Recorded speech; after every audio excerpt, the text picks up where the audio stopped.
नाज़रीन घोटकी मां अवां खे ब्रेकिंग न्यूज़ ॾींदा आहियूं कि घोटकी जे कचे वारे इलाइक़े में ॿिनि घर में जहिड़ो फायरिंग सबबु केतिरा माण्हू ज़ख़्मी थी पिया आहिनि। नाज़रीन घोटकी मां अवां खे ब्रेकिंग न्यूज़ ॾींदा आहियूं कि घोटकी जे कचे वारे इलाइक़े में ॿिनि घर में जहिड़ो फायरिंग सबबु केतिरा माण्हू ज़ख़्मी थी पिया आहिनि। वधीक असां सां ॻाल्हाइण ते मौजूदु आहे काश न्यूज़ जो रिपोर्टर ज़ुफ़्कार सुंदराणी जी। ज़ुफ़्कार, इन हवाले सां अपडेट कजो।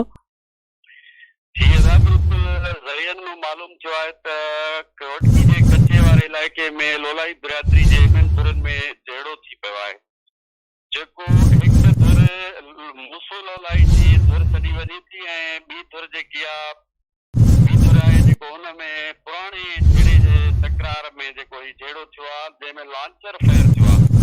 लांचर जे फेर थियण जे नतीजे में जेको टे नींगरा आहिनि उहे जेके आहिनि ज़ख़्मी थी पिया आहिनि, जंहिंमें अब्दुल रज़ाक लोलाई 10 वरनि जो आहे नींगरी, कुर्बान लोलाई ऐं हिकु आसफा लोलाई नींगरी जेके आहे सख़्तु ज़ख़्मी थी पिया आहिनि, जेके इस्पताल मुंतक़िल कयो आहे ऐं पुलिस जेको आहे हिन वक़्तु जेको आहे होॾे रवानी थी चुकी आहे।